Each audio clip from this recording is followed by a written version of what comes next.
मुफ्त बिजली 300 यूनिट तक और 30 लाख घरों की तामीर, ये कोई फिल्मी कहानी नहीं है, कोई स्क्रिप्ट नहीं है, बल्कि ये पाकिस्तान पीपल्स पार्टी का मंशूर है। और आजकल जलसों में बिलावल भुट्टो साहब इस बात के ऐलान करते फिर रहे हैं।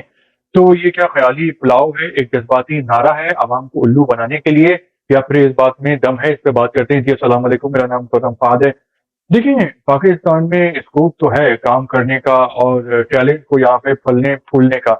बात सिर्फ ये होती है कि नीयत की, अगर नीयत साफ होती है तो मंजिलें आसान हो जाती हैं। हम में से अक्सर इंसान जब कोई भी काम करते हैं, कोशिश करते हैं, तो उस कोशिश से ही वो काम जो पहले बहुत मुश्किल लग रहा होता है, जरा सी एफर्ट लगाने से वो काम आसान हो जाता है और उसकी तकमील हो जाती है। इसी तरह जब इंसान हिम्मत करता है और पहला कदम उठाता है, तो फिर एक के बाद एक कदम उठते हैं, रास्ता नजर आता रहता है और इंसान मंजिल तक पहुंच जाता है।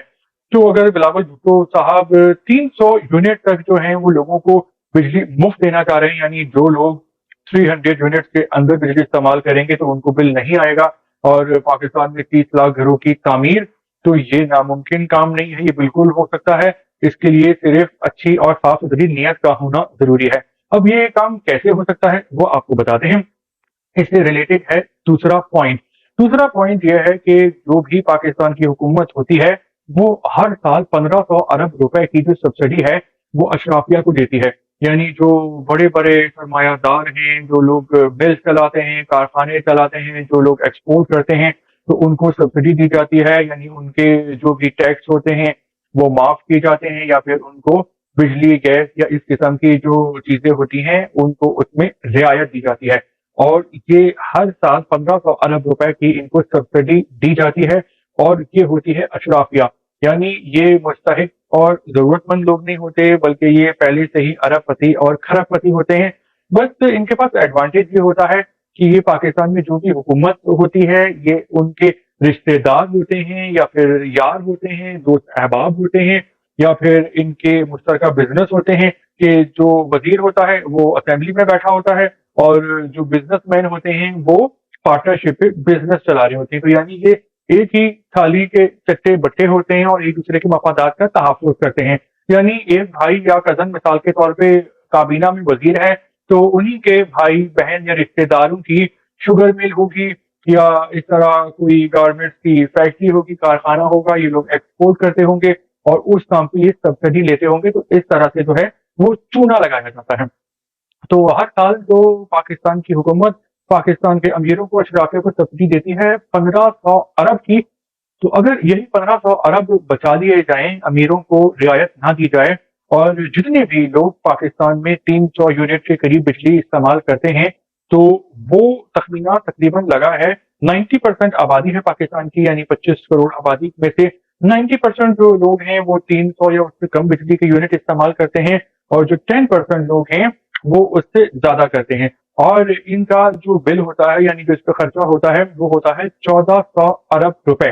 तो अगर उस अशराफिया को जिनको सब्सिडी दी जाती है उनकी सब्सिडी बंद कर दी जाए और 300 यूनिट तक बिजली इस्तेमाल करने वालों को मुफ्त बिजली दी जाए, तो भी 1400 अरब रुपए बनते हैं। तो ये काम मुमकिन है। और इसके अलावा दूसरी बात यह है कि आखिर इन लोगों को सब्सिडी देने की जरूरत ही क्या है, जो पहले ही अरबों खरबोपति है, और ये उस पैसे को मल्टीप्लाई करते रहते हैं, उसमें इजाफा करते रहते हैं आम आदमी का खून चूस के।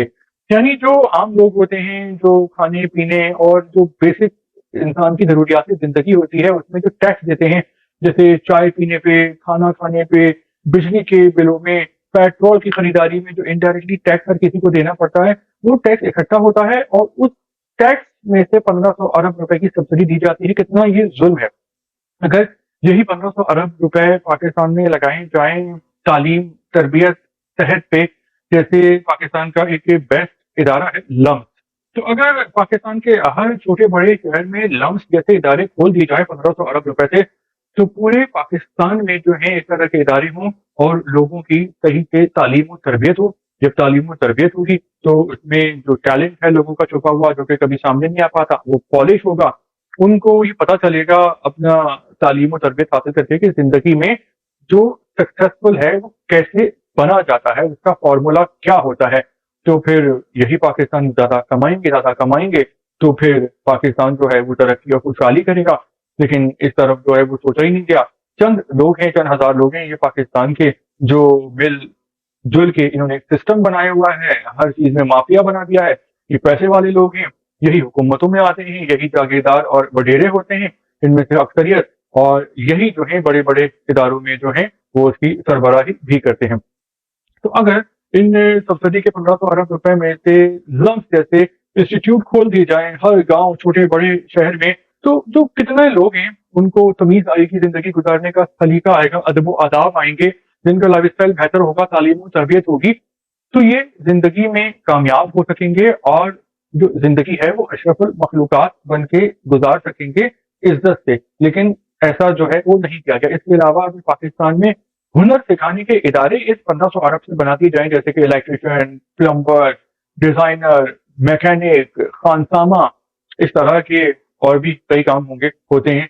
तो कितने प्रोफेशनल लोग हैं जो पाकिस्तान से निकलेंगे। अगर ये लोग सर्टिफिकेट और डिप्लोमा करके पाकिस्तान से बाहर जाएं तो ये कमा के भी पाकिस्तान में भेज सकते हैं, जिसका फायदा हो सकता है रेमिटेंस ज़रिए मुबादला की सूरत में, लेकिन ऐसा नहीं किया गया।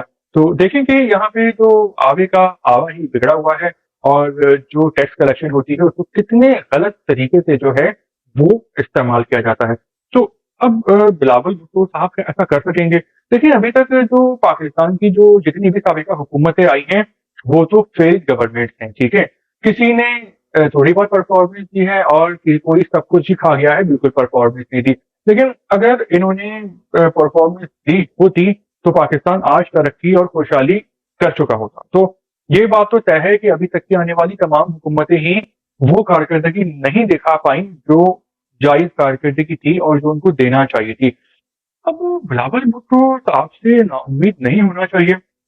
जब सबको मौका मिल गया तो इनको भी मौका मिलेगा, क्योंकि पाकिस्तान में जो नाम की जमहूरियत होती है और जो सियासी पार्टियां होती हैं वहां पे खानदान, जो नस्लें होती हैं, उनको हुक्मरानी जो है सियासी पार्टी से वो मुंतकिल होती है। जमहूरियत नहीं है सियासी पार्टियों में, जमात इस्लामी के अलावा जो बाकी तमाम पार्टीज हैं उनमें खानदान की वो जाती पार्टीज होती हैं, ठीक है। तो बिलावल भुट्टो के पास एडवांटेज ये है कि वो उनका शुमार यूथ में होता है, यानी वो पढ़े लिखे तो हैं लेकिन वो इस जदीद जमाने के, टेक्नोलॉजी वाले जमाने के इंसान हैं। जबकि अगर हम इनके मुकाबले में पाकिस्तान के बाकी सियासतदानों को देखें, अक्सरियत जिनमें आसिफ अली जरदारी भी हैं, नवाज शरीफ, शहबाज शरीफ भी हैं, इमरान खान भी हैं, तो ये हैं 60s 70s में ये लोग दाखिल हो चुके हैं, यानी कि इनकी उम्रें जो हैं ये सब बुजुर्ग हो चुके हैं। और ये उस जमाने के लोग हैं कि उस जमाने में आजकल वाली टेक्नोलॉजी नहीं थी। तो इनकी जो इनका जो स्ट्रक्चर है जहन का, जो इनका लाइफ स्टाइल है, जो इनकी समझ है, वो अभी तक पुराने जमाने की ही है। और 60 में आने के बाद जो है वो इंसान का बदलना तकरीबन नामुमकिन ही हो जाता है। तो हम इनसे इनको बिलावल भुट्टो को इस बात का एडवांटेज बिल्कुल दे सकते हैं कि ये जो है पढ़े लिखे होने के अलावा ये दौरे हाजिर के नौजवान हैं, जो आजकल के जो जमाने के तकाजे हैं ये उसको समझते हैं। तो ये जो जदीद जमाने की जो लाइफ स्टाइल है और जो जिसे कहते हैं कि कानून साजी करना, रिफॉर्म्स लाना, कानून को बदलना नए जमाने की जरूरतों के मुताबिक, तो ये वो कर सकते हैं। और बाकी है कि इनके पास पैसा इतना ज्यादा इनके जो बुजुर्ग हैं वो बना चुके हैं कि इनकी अगर 70 नस्लें भी बैठकर खाए ना तो वो पैसा खत्म नहीं होगा। तो इनमें पैसे का लालच भी कम से कम होना चाहिए। तालीम है, एक खानदानी बैकग्राउंड है, जीन भी है इनके अंदर सियासत की। नाना इनके वजीर आजम थे और अम्मी इनकी वजीर आजम थी। लेकिन इसका ये मतलब नहीं है कि नाना और अम्मी वजीर आजम हैं तो बेटा भी फिर वजीर आजम बनेगा। और अगर ये वजीर आजम बनते हैं तो फिर इनको ये बात प्रूव करके दिखाना है और अपने नाना और अम्मी का जो नाम है वो रोशन करना है। तो ख्याल यही है कि इनको अनकरीब मौका मिलेगा और उस मौके से इनको फायदा उठाना चाहिए और अब काम करके दिखाना चाहिए, ताकि हिस्ट्री में जब ये लोग इस दुनिया से गुजर जाएं तो कोई इनकी इज्जत करने वाला हो, इनकी तारीफ करने वाला हो इनके किरदार की, ना कि लोग मरने के बाद बद्दुआएं दें और कोसें। तो आपका क्या ख्याल है, क्या बिलावल भुट्टो साहब में आपको इतना टैलेंट दिख रहा है कि ये मुस्तकबिल में पाकिस्तान में हालात बेहतर कर सकते हैं, या फिर ये भी पाकिस्तान के दूसरे सियासतदानों की तरह नाकाम होंगे? क्योंकि देखिए ये तो इतना मुश्किल नहीं है, अगर नियत साफ हो ना तो दुनिया में बहुत सारे मुल्कों ने तरक्की की है, खुशहाली आई है, तो आपने बस अपने मौसम, अपने हालात, अपनी चादर के मुताबिक, अपने अवाम के मिजाज के मुताबिक कामयाबी का फॉर्मूला दूसरे मुल्कों का, चाहे वो माशी हो, कोई भी फॉर्मूला हो, وہ آپ نے دیکھنا ہے اور کامیابی کا فارمولا اپنے مطابق اس کو یہاں پہ اپلائی کرنا ہے. تو یہ کوئی اتنی مشکل بات نہیں ہے، بس انسان کی نیت صاف ہونی چاہیے. لیکن جو ہمارے یہاں کے سیاستدان ہیں، وہ جو اکثر جو بجٹ کا پیسہ ہے وہ کھا جاتے ہیں، وہ لگاتے ہی نہیں. تو یہ سب سے بڑا مسئلہ ہے. وی لوگ آپ کو کیسا لگا؟ آپ لائک تو کر ہی دیں گے، تو آپ سبسکرائب بھی کر دیں پلیز اگر آپ کو وی لاگ پسند آیا ہے تو. اور وی لاگ سننے کا شکریہ.